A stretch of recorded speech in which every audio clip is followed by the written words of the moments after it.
नमस्कार दोस्तों, स्वागत करता हूँ आप सभी का आपके अपने यूट्यूब चैनल में। तो आज के इस वीडियो में देखने जा रहे हैं क्लास 12th फिजिक्स का मोस्ट इम्पॉर्टेंट टॉपिक, जो कि आपका चैप्टर नंबर 4 गतिमान आवेश तथा चुंबकत्व से होने वाला है। और आपका टॉपिक आज का रहेगा बायो सेवर्ट का नियम। मोस्ट इम्पॉर्टेंट आपका ये नियम होने वाला है।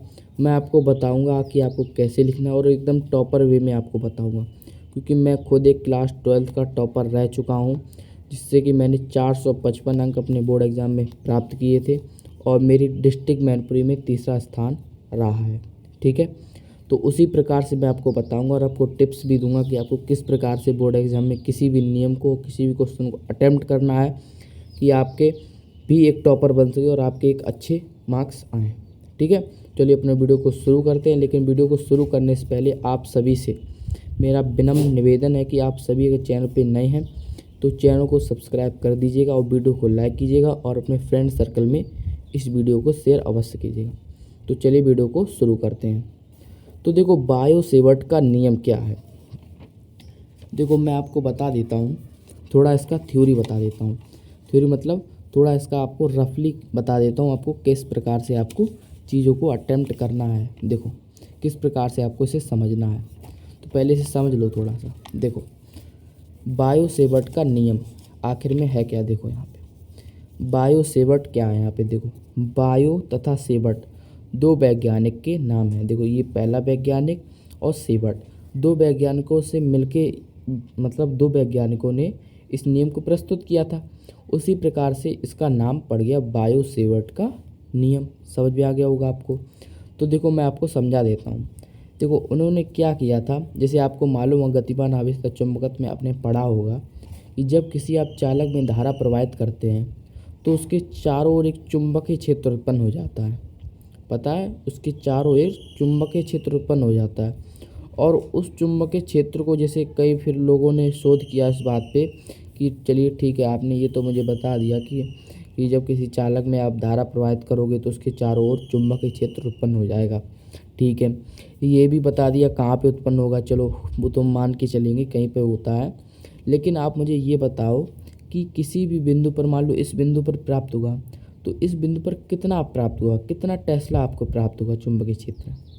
ठीक है, तो लोगों ने इस बात को पूछा, तो वैज्ञानिक बायो सेवर्ट ने इस पर अपने प्रयोग किए और उसी प्रकार से उन्होंने बताया कि किसी भी बिंदु पर चुंबकीय क्षेत्र की तीव्रता किस किस मान पर निर्भर करती है। ऐसे तो आज आ नहीं जाएगा। किसी भी चालक के कारण, मान लीजिए गोलाकार चालक के कारण किसी बिंदु पर मान लीजिए 5 टेस्ला प्राप्त होता, तो मान लीजिए किसी तार के कारण 7 टेस्ला प्राप्त हो जाएगा। मतलब लगभग आपको बता रहा हूँ, मैं आपको समझा रहा हूँ। हर चालक के कारण अलग अलग होगा ना। तो उसी प्रकार से उन्होंने बताया किसी भी चालक के कारण उसकी लंबाई पर निर्भर करेगा, किस प्रकार की उसकी लंबाई है, उसमें धारा कितनी प्रवाहित हो रही है, धारा का मान, कितनी दूरी पर चुंबकीय क्षेत्र है, चुंबकीय क्षेत्र के साथ कितना कोण बना रहा है। ठीक है, तो उसी प्रकार से उन्होंने बताया किसी भी चालक, तो आप थोड़ा इसका हेडिंग बना के थोड़ा इसको लिख दीजिएगा सजा के, कि बायो तथा सेवर्ट नामक दो वैज्ञानिकों ने किसी चालक में धारा प्रवाहित के कारण किसी बिंदु पर चुंबकीय क्षेत्र की तीव्रता के संदर्भ में अपने नियमों को, अपनी कुछ निर्भरता को प्रस्तुत किया। मतलब कुछ निर्भरता, मतलब किसी भी बिंदु पर चुंबकीय क्षेत्र के मान को, निर्भरता को प्रस्तुत किया कि किन किन बातों पर निर्भर करता है, उसी प्रकार से।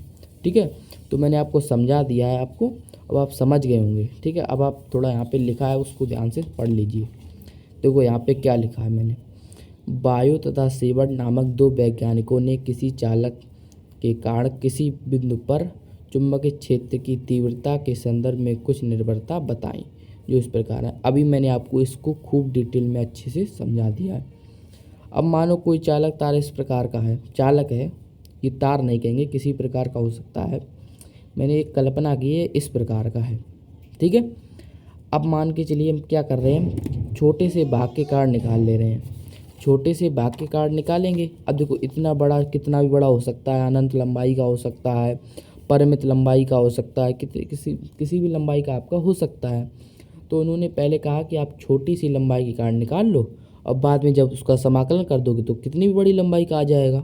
ठीक है, तो पहले आपने किसी चालक में लिया, उन्होंने कहा छोटी सी लंबाई का कण पहले निकालेंगे, चुंबकीय क्षेत्र कितना होगा।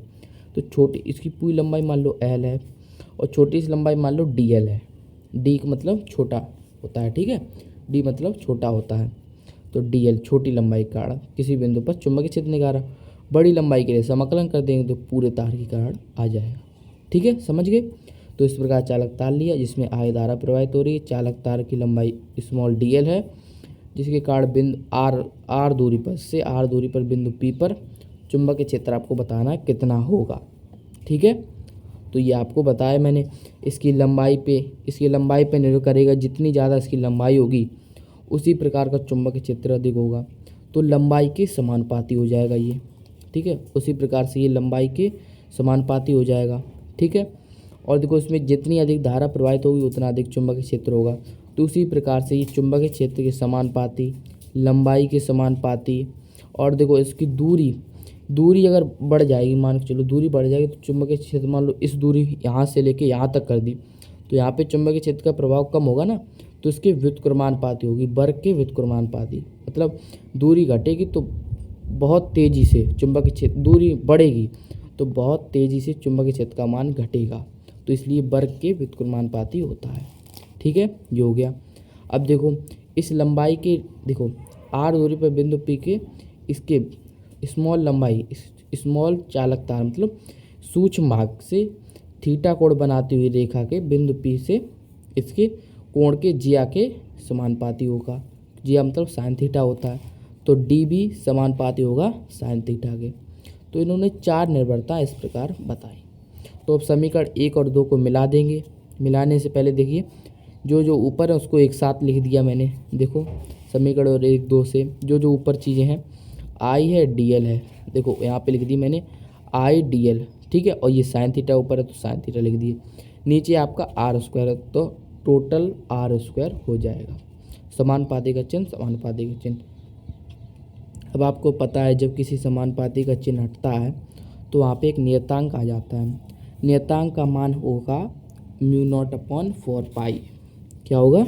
μ0/4 पाई। तो यह आपका हो जाएगा नियतांक, ये आपका नियतांक होगा टोटल, और इसका मान होता है 10⁻7 न्यूटन प्रति एम्पियर स्क्वायर, ठीक है, न्यूटन प्रति एम्पियर स्क्वायर। और जहाँ पे आपका μ0 और ε0 आप जानते हो ना, देखो मैं आपको बता देता हूँ। μ0 आपका होता है निर्वात की वैद्युतशीलता, और नहीं सॉरी ε0 निर्वात की वैद्युतशीलता और μ0 निर्वात की चुंबकशीलता, ठीक है, समझ गए। तो इस प्रकार से आपका ये आपका होता है निर्वात की चुंबकशीलता। अब देखो कभी कभी इसका सदिश स्वरूप भी पूछ लिया जाता है आपसे, तो मैं यहाँ पे लिख देता हूँ सदिश स्वरूप। सदिश रूप, देखो सदिश रूप किस प्रकार से लिखा जाएगा। आप किसी भी का मान चलिए, मैं आपको सदिश रूप लिखना सिखा देता हूँ। आपको किसी का भी सदिश रूप लिखना है तो आप उसके के कैप, आर के कैप मतलब उसके के कैप से गुणा कर देना, ठीक है। और के कैप का मान जानते हो क्या होता है, आर सदिश बटे आर सदिश का मापांक टोटल। आप डायरेक्ट समझ लो इसका सदिश रूप। जैसे अगर आपको ध्यान रहता है ये वाला μ0/4 पाई आई DL साइन थीटा, देखो सदिश रूप लिख रहे हैं तो जो सदिश होते हैं उनके ऊपर ये सदिश का चिन्ह लगा दो। लंबाई भी आपकी सदिश राशि होती है बटे R²। और यहाँ पे देखो आप डायरेक्ट या तो इस प्रकार से लिख दो R, यहाँ पे आप डायरेक्ट R कैप लिख दो इस प्रकार का। दूरी का कैप लगता है हमेशा, ध्यान रखना, ठीक है। या तो इस प्रकार का ये आप लिख दो, ठीक है। और लेकिन कभी अगर ऑप्शन में आ जाए तो आपको किस प्रकार से दिया होगा, ऑप्शन में ज़्यादातर आप इसी प्रकार का भी दिया हो सकता है। बोर्ड एग्जाम में आ जाए तो आप किसी प्रकार का लिख सकते हैं, ठीक है। इस प्रकार लिख दें, चाहे या करके लिख लेना, इस प्रकार का लिख दो, ठीक है। किसी प्रकार का आप लिख दो ना, बस हो जाएगा आपका काम। आई ये आपका सदिश रूप होगा ना, तो सदिश रूप से गुणा आई DL क्रॉस R बटे R³ हो जाता है, क्योंकि उससे गुणा होता ना R सदिश बटे मापांक R। तो ये आपका सदिश रूप हो जाएगा, ठीक है। इसको मैंने एक्स्ट्रा में लिखा दिया, बोर्ड एग्जाम में कभी कभी पूछ लिया जाता है सदिश रूप क्या होता है। तो ये वाला ज़्यादातर आपको ध्यान रखना है, लेकिन अगर कभी ध्यान ना आए, बोर्ड एग्जाम में आ जाए, तो आप ये वाला लिख देना, आपका 100% काम बन जाएगा। ठीक है। तो दोस्तों मैंने उम्मीद करता हूँ आप सभी को बहुत पसंद आई होगी मेरी वीडियो। मैंने इसको जितना सरल हो सका उतना सरल मैंने इसको करने की कोशिश किया है। इससे सरल अगर आप उम्मीद रख रहे हैं तो इससे सरल की उम्मीद मत रखिएगा। बहुत ही सरल तरीके से मैंने आपको समझा दिया है दोस्तों। फिर भी अगर आपको नहीं समझ में आया है तो प्लीज़ एक बार वीडियो को दोबारा ज़रूर देखिएगा। और देखो आपको इसी प्रकार से लिखना है क्वेश्चनों को। देखो राइटिंग भी मेरा सही लिखा है यहाँ पे, देखो उसी प्रकार से छोटा छोटा राइटिंग में आपको लिखना है, इतना बड़ा नहीं करके लिखना है। और जैसे लाइनों को छोड़ छोड़ के लिखना है, जिससे कि आपकी कॉपी ज़्यादा से ज़्यादा भर जाए।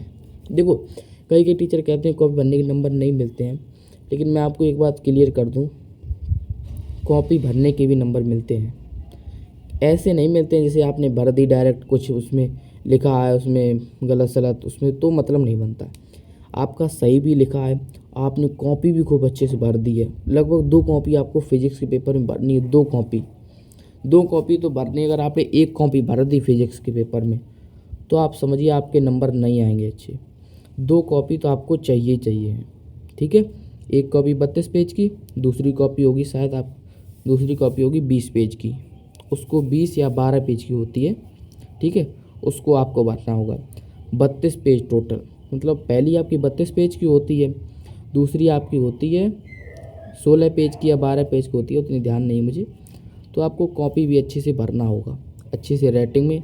जैसे पहले पेज आप लिख दो अच्छे से, मान चलिए आपने पहली कॉपी आप थोड़े से पहली कॉपी तो आपको खूब अच्छे से लिखनी है। खूब अच्छे से मतलब आपका राइटिंग जितना अच्छा हो सकता है उतना लिखना है पहली कॉपी। मतलब जैसे कि आप 7 से 8 पेज तो आपको खूब अच्छे से लिखना है, एक एक चीज़ आपको लिखनी है। ठीक है। डीपली कॉन्सेप्ट नहीं है, जहाँ तक आपको हो सके तो आप न्यूमेरिकल लगाइएगा, जिससे कि आपका टाइम बचेगा। ठीक है। उस प्रकार से आप कीजिएगा और आपके 100% बोर्ड एग्ज़ाम में बहुत अच्छे नंबर आएंगे। ठीक है दोस्तों, आपको ये नियम क्लियर हो गया होगा। मोस्ट इम्पॉर्टेंट नियम है आपका, 100% तैयार कर लीजिएगा। ठीक है। एक बार फिर से समझा देता हूँ। देखो डीबी, बस ये छोटी सी लाइन आपको याद करने में कोई दिक्कत नहीं हो रही होगी। बस ये ध्यान रखना, जितने ज़्यादा धारा होगी उतना ज़्यादा चुंबकीय क्षेत्र होगा, जितनी ज़्यादा लंबाई होगी उतना ज़्यादा चुंबकीय क्षेत्र होगा। अगर जितनी दूरी पे पूछे जाएगा उतना बहुत कम होगा। ठीक है।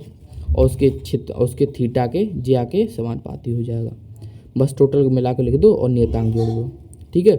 तो आशा है दोस्तों मेरी वीडियो आपको पसंद आई होगी। वीडियो पसंद आए तो वीडियो को लाइक कर दीजिएगा और चैनल को भी सब्सक्राइब कर दीजिएगा। मिलते हैं अगली वीडियो में, तब तक के लिए धन्यवाद।